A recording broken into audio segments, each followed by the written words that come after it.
Like, you got a lot of, like, people angry right now. I feel like a lot of people are just taking advantage of, like, the riots, of, like, what's going on. That is a huge fact. Oh, no, I've been on that with the Antifa. Those assholes came in outside of Minneapolis and was burnt. Like, there's plenty of videos, and I wish we could show them to you without getting copyrighted, of actual black people in these neighborhoods yelling at white people for destroying shit while yelling Black Lives Matter. See, I don't understand it. Everybody's just, like, I don't even want to, like, state what I actually want to about that matter there, but why smash and destroy all this shit, guys? Like, 90% of this is either your own shit.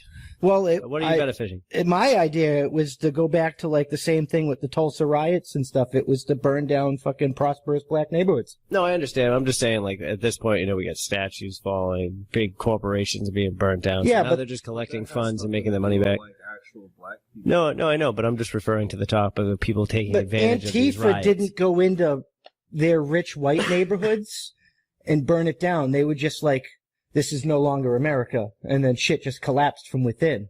They actually came into the poorer black neighborhoods, hijacked a legitimate movement from the death of George Floyd, and used that to burn down black neighborhoods. They burned down black businesses, people that were... it's horrible. They're all going to get sued. At least all the money they have once they go to jail will probably be distributed equally, I believe. How do you feel about the reaction to what happened?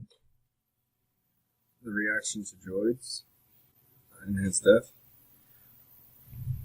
Because I don't really know too much about, like, his past, but I do know that, like, personally, I feel like anybody that, like, they shouldn't have been handled in that situation. Because if you look at, like, white people, they're not handled in that situation.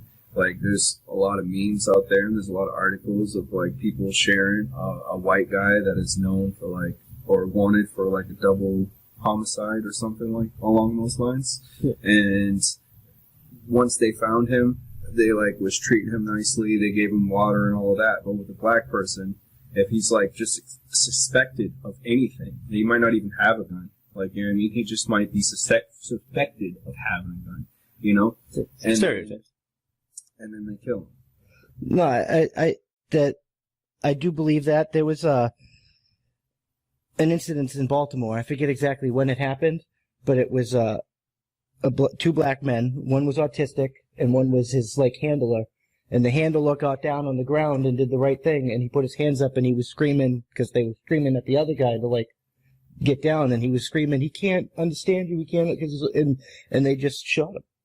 Yeah. And, like, that's horrible, and I could say this, like, wholeheartedly, because I have a brother myself who is high-functioning autistic, and then I have a nephew who is nonverbal, very, very low-functioning autistic. So I can speak to that. That is just horrible. Well, you get back to the George Floyd thing, though, but that was an egregious, like, I'm saying, we've done some, like, pretty harsh things to detain, like, legitimate enemies in combat. And you never nail on a motherfucker's neck for 9.5 minutes, 8.5 minutes, or whatever the fuck it was. Like, it takes 8 seconds to knock a motherfucker out that way, and 9 seconds you start having brain damage. And then you got all these white people making memes about it, like kneeling on people's necks, laughing like it's a joke, when it's really not a joke.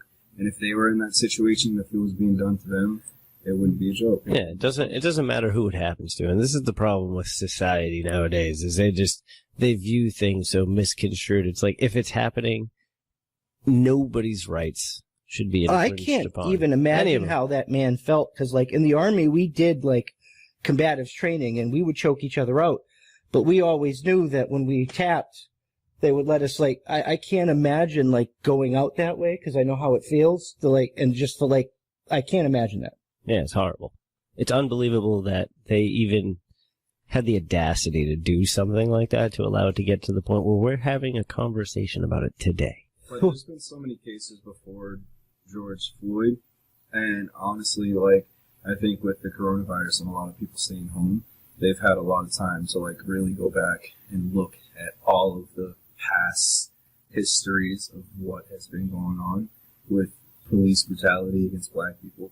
Like, I can think of a situation where a guy was in a car, he got pulled over by a cop, he was with his wife and his kid in the car, and then, like, the cop asked if he had a gun, and he informed the cop that he had a gun, and then he was going to go get the gun to give it to him, and then the cop said, don't get it.